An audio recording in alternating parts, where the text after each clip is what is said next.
평생에 가는 길 순탄하여 늘 잔잔한 강 같든지 큰 풍파로 무섭고 어렵든지 나의 영혼은 늘 평안하다. 내 영혼 평안해. 내 영혼 평안해. 저 마귀는 우리를 삼키려고 입 벌리고 달려와도 주 예수는 우리의 대장되니 끝내 싸워서 이기리라. 내 영혼 평안해. 내 영혼 평안해. 내 지은 죄 주홍빛 같더라도 주 예수께 다 아뢰면 그 십자가 피로써 다시 세상 있는 보다 더 정하리라.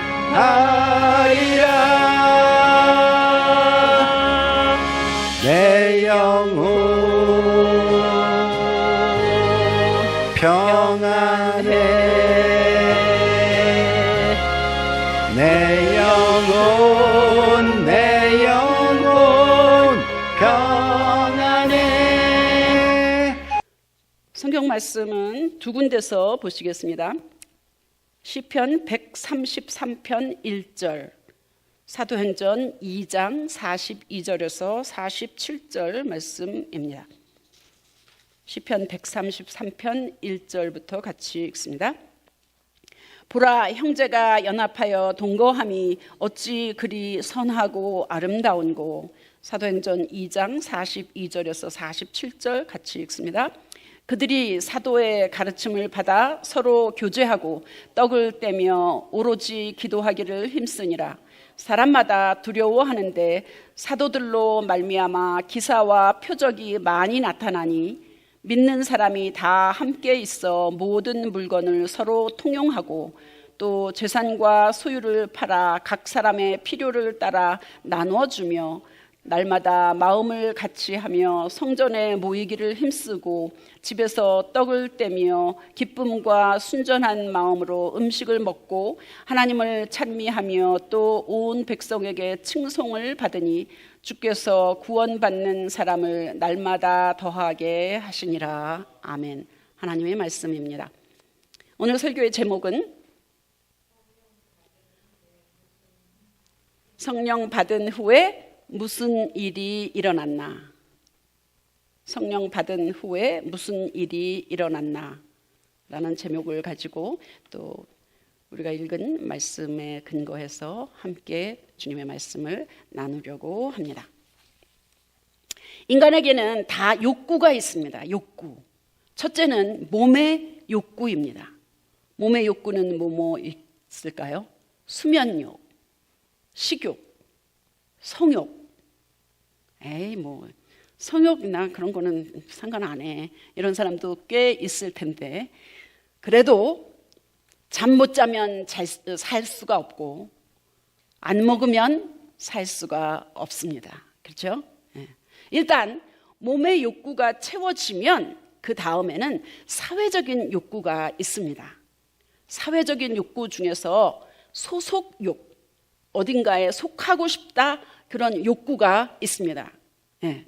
인간은 어딘가에 소속되고 싶은 욕구가 있는데 왕따라 그러죠. 왕따, 불링이라고 얘기하는데 학교나 직장이나 있는 곳에서 여러 사람이 개인을 소외시키고 따돌리는 것입니다. 왕따를 당하면 엄청 괴롭습니다. 그리고 상처를 받습니다. 이것 때문에 자살하는 사람까지 있습니다. 그렇죠? 예. 청년들의 범죄가 언제 가장 많으냐 하면 고등학교를 졸업하고 아직 대학교 가지 않았을 때 몇 달 있겠죠. 아니면 고등학교를 졸업하고 직장을 취직하기 전에 아직 어딘가에 속하지 않은 사람들의 범죄가 가장 많이 있다는 통계가 있습니다. 그만큼 사람에게는 소속의 욕구가 아주 강하다는 겁니다. 복음을 전할 때, 전도할 때 일단 예수님이 우리를 위해서 오셨습니다. 십자가에 죽으셨습니다. 부활하셨습니다. 이런 복음을 전하고 난 다음에는 반드시 가까운 교회에 나가십시오 라고 권합니다. 교회는 우리가 하나님을 만나는 곳이고 하나님과의 바른 관계를 맺으며 살도록 도와주는 곳입니다. 가족이 없고 재정적으로도 부족하고 배운 것이 없어도 하나님과의 관계가 분명하고 영적으로 건강하면 생각이 건강하고 마음이 건강하고 감정이 건강하고 인간관계가 건강하고 몸이 건강해집니다. 하나님, 왜냐하면 하나님은 모든 것의 주인이 되시고 우리의 미래를 잡고 계시는 하나님이 바로 나의 하나님이고 내가 그분에게 속했다는 것이 분명하다면 믿음이 있는 것입니다. 그렇다면 무엇이 두렵겠습니까? 이사야 43장 1절에서 하나님은 이렇게 말씀하십니다. 너는 두려워 말라. 내가 너를 구속하였고 너를 지명하여 불렀나니 너는 내 것이라. 너는 내 것이라. 뭔 소리예요? 교회에서 스트레스 받고 상처 받았습니다. 그래서 교회를 떠났습니다. 이제는 교회 안 다녀요. 아무도 안 만나고 아무 소리도 안 들으니까 너무 편하더만. 이런 사람들 꽤 많이 있습니다. 죄송합니다. 목사 잘못이고 먼저 믿은 크리스찬 책임입니다. 그런 분들을 단번에 치료할 수 있는 처방을 드릴 수도 없고 교회에 대한 부정적인 생각을 단번에 바꿀 수 있게 해드릴 수는 없습니다. 그래서 또 죄송합니다. 미국 총격 사건도 많고 동성연애도 많고 인종차별도 많고 교통사고도 많고 문제 많이 있습니다. 그런데도 불구하고 미국은 여전히 하나님이 축복하신 나라입니다. 많은 혜택이 있습니다. 강대국입니다. 마찬가지로 지상의 모든 교회는 문제도 많고 목사 또 크리스천 중에도 나쁜 사람들이 아주 많이 있지만 누가 뭐래도 하나님은 좋으신 분, 예수 믿는 것은 신앙생활 하는 것은 세상에서 최고의 복입니다. 아멘이십니까? 네. 교회는 성경이 말씀하는 대로 주님의 몸입니다. 몸. 따라서 우리가 이 땅에서 몸을 가지고 사는 동안에는 교회에 속해야 합니다. 교회에 몸을 들여서 예배해야 합니다. 죄의 싹은 사망입니다.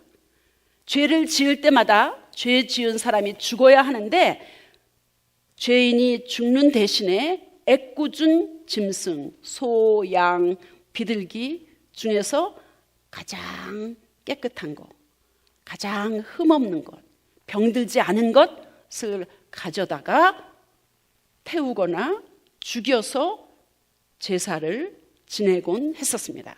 구약 시대에. 그러나 예수님이 오셨기 때문에, 십자가에서 죽으셨기 때문에, 단번에 죽으셨기 때문에 그 예수를 믿으면 우리는 애꿎은 짐승을 태우거나 죽이거나 그렇게 가지고 올 필요가 없게 되었습니다. 너무 쉽게 되었습니다. 그렇죠? 네. 예수를 믿는 사람은 누구나 죄를 용서받았습니다. 아주 쉬워졌습니다. 믿기만 하면 되는 겁니다. 그러나 예수 믿는 우리는 몸을 가지고 예배를 드려야 합니다. 왜? 구원 받았으니까. 속죄 받았으니까. 내가 죽어야 되는데 나 대신에 애꿎은 짐승을 가져다 주지 않고 죽이지도 않고 예수님이 나 대신에 죄값을 치러주셨고 십자가에서 죽으셨기 때문에 그 예수를 믿으면 아주 쉽게 공짜로 거저로 선물로 예수를 믿고 구원을 받았고 용서를 받았기 때문입니다. 그러니까 이제는 어떻게 해야 되느냐? 몸으로 예배를 드리는 것입니다. 예수 믿는 우리는 몸을 가지고 예배를 드리는 건데 구원받기 위해서, 용서받기 위해서 예배를 드리는 게 아닙니다. 이미 구원을 받았기 때문에 감사해서, 기쁘고 너무나도 몸둘 바를 몰라서 감사해서 주님 앞에 예배를 드리는 겁니다. 아니, 예배 드리는 것이 마땅합니다. 아멘이십니까? 예수 믿는 사람은 흠 있고 죄 있고 병든 상태로 몸으로 예배를 드리는 겁니다. 여러분 죄 없으세요? 아픈 데 없으세요? 건강하지 않은 데 있으세요? 그런 상태로 그냥 나오는 겁니다. 로마서 12장 1절에 보니까 바울은 우리에게 간곡히 부탁합니다. 너희 몸을 하나님이 기뻐하시는 거룩한 산 제물로 드리라. 산 제물로 드리는 겁니다. 구약 시대에는 깨끗한 거, 흠 없는 거, 병들지 않은 것을 가지고 와서 죽이는 거거든요. 죽이는 제물, 태운 제물입니다. 그런데 이제는 우리가 산채로 흠 있는 그대로 하나님 앞에 예배 드리는 것이 거룩한 산 제물로 하나님 앞에 드리는 것입니다. 몸을 가지고 나와서 예배 드리는 게 예수 믿는 사람, 성령 받은 사람이 할 일입니다. 예배 드리는데 다른 사람이나 나의 감정이나 이런 것이 걸림돌이 되지 않기를 축복합니다. 여전히 교회는 하나님을 만나는 곳입니다. 예수를 만나는 곳입니다. 하나님의 사람들을 만나는 곳입니다. 천국을 부분적으로나마 경험하는 곳입니다. 세상에 줄 수 없는 평안, 기쁨, 교회에 다닐 때, 예수를 믿을 때 하나님이 주시는 놀라운 선물입니다. 그런데 안타깝게도 많은 사람들이 교회에서 예수를 만나기 전에, 하나님을 만나기 전에, 영이 거듭나서 새로워지기 전에 상처받았다고 하면서 사람들과의 갈등 때문에, 어떤 감정 때문에 교회를 떠나곤 합니다. 주님을 만나기도 전에 교회를 떠나는 사람이 의외로 많이 있습니다. 교회는 예수님을 만나는 곳이고 성령을 받는 곳입니다. 저도 교회에서 예수님을 만났고 저도 교회에서 성령을 받았습니다. 저의 삶의 목적이 바뀌었습니다. 기적도 보았습니다. 예수 믿는 게 얼마나 큰 복인가 깨달았습니다. 이제는 교회를 떠나서 살 수가 없습니다. 물론 목회하면서 별꼴도 다 보고 억울한 일도 있었고 괴로운 일도 많이 있지만 구원받은 복, 하나님의 자녀가 된 그 기쁨에 비하면 아무것도 아닙니다. 여러분도 예수 믿으면서 힘든 일이 많이 있었겠지만 구원받은 복, 하나님의 자녀가 된 그 기쁨에 비하면 진짜 아무것도 아닐 것입니다. 그렇죠? 구원받은 사람은 교회에 나온다. 뭐라고요? 구원받은 사람은 교회에 나온다. 교회에 오는 모든 사람이 구원받은 것은 아니다. 이런 말 들어보셨죠? 네. 구원받은 사람은 교회에 나온다. 이 말은 뒤집어서 말하면 교회에 안 나오는 사람은 구원을 받았나? 의심해 볼 수 있다는 말이기도 하겠죠. 이런 말 들을 때 교회에 안 나오는 사람이 상처받겠죠. 또한 교회에 오는 모든 사람이 구원받은 것은 아니다. 이 말은 교회에 나오는 사람 중에 구원 못 받은 사람도 있다? 없다? 있다는 말입니다. 이런 말을 들을 때에 교회에 나오는 사람 중에 상처받는 사람이 있겠죠.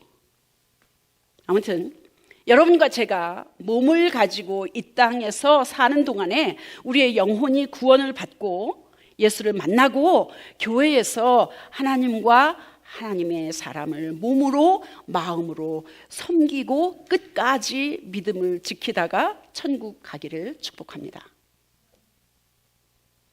예수를 믿는 것은 영적으로 새 생명을 얻는 것입니다. 하나님의 자녀가 되는 것입니다. 따라서 육신적인 가족이 있는 것처럼 그리스도 안에서 영적인 가족이 있게 됩니다. 있어야만 합니다. 그리스도인이라면 교회 가족은 있어도 되고 없어도 되는 것이 아니라 꼭 있어야 되는 것입니다. 우리는 영적인 가족들과 때로 부딪힙니다. 갈등합니다. 상처를 주기도 하고 받기도 합니다. 마음에 들기도 하고 마음에 안 들기도 합니다. 이럴 때에 서로 용서하고 용서받는 것이 영적인 가족의 일입니다. 용서하고 용서받는 것, 이런 것을 훈련하고 실습하고 연습하는 것이 바로 교회에서 해야 할 일입니다. 골로새서 3장 말씀처럼 서로 용납하며 피차 용서하되 주께서 너희를 용서하신 것과 같이 너희도 그리하고 이 모든 것 위에 사랑을 더하라. 이는 온전하게 매는 띠입니다. 그렇습니다. 그게 가족이고 그게 주 안에서 맺는 인간관계입니다. 육신적인 가족 같은 영적인 가족입니다. 사도행전 2장에는 예수 믿고서 성령 받은 사람들에게 무슨 일이 일어났는지가 아주 잘 묘사되어 있습니다. 우리 교회도 사도행전 2장 오늘 본문의 말씀처럼 그런 초대 교회가 되기를 기도합니다. 베드로가 성령을 받고 나서 권능을 받았습니다. 성령이 주시는 권능으로 복음을 전하니까 3,000명이 예수를 믿고 세례를 받았습니다. 이렇게는 안 할지라도 성령 받은 사람은 전도를 하게 됩니다. 여러분 어떠세요? 전도하시면서 살고 계신가요?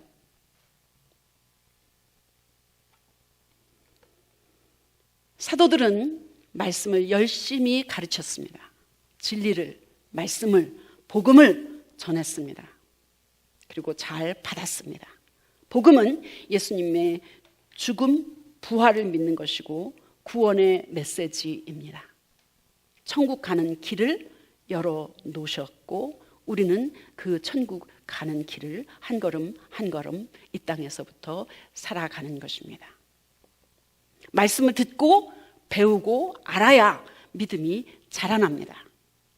여러분은 하나님의 말씀을 얼마나 읽으십니까? 교회는 예수님이 살아계신 것을 체험하는 곳입니다. 교회에서 영이 자라고 마음이 하나님이 기뻐하시는 마음을 갖게 되고 그러면 몸이 자꾸자꾸 건강해집니다. 이 땅에서 잘 되기 위해서 예수 믿는 것이 아닙니다. 건강해지기 위해서 예수 믿는 것은 아닙니다. 자녀들이 잘 되고 그렇게 되기 위해서 예수를 믿는 것은 아닙니다. 부자 되기 위해서 예수 믿는 것은 아닙니다. 그거는 덤입니다. 엑스트라 베네핏입니다. 초대교회 사람들은 서로 교제했습니다. 음식을 함께 먹었습니다. 오늘날 예배 후에 친교하는 것, 속회든 셀 모임이든 그룹 모임이든 개인적으로 만나고 또 전화하는 것이 주 안에서의 교제입니다.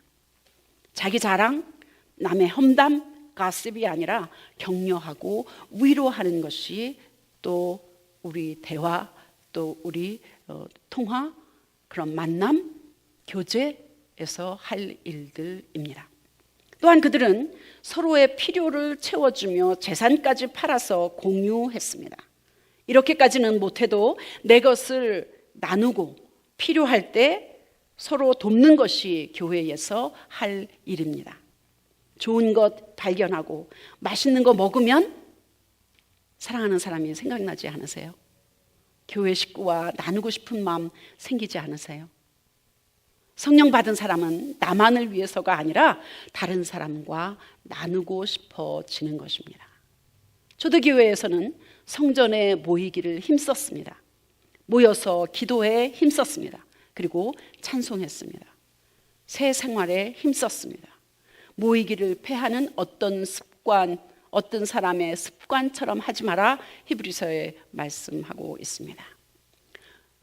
주위 사람들이 그들에게 일어난 기적을 보면서 두려워했습니다. 지역사회의 칭찬을 받았습니다.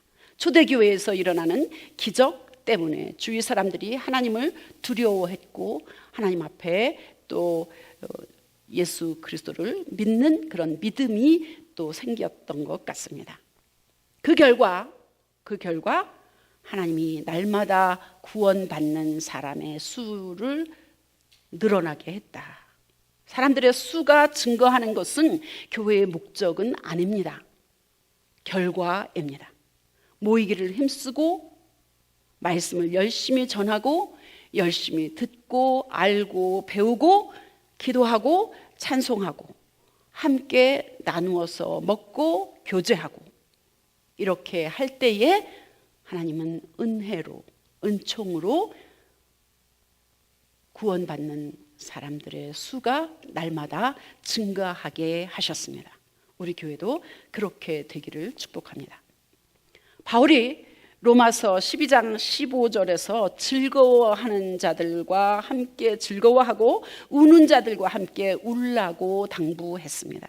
우리도 교인들이 영적인 가족이 되어서 즐거움과 아픔을 함께 하면서 주님과 친밀한 관계를 갖고 초대교회 같은 교회가 되었으면 참 좋겠습니다.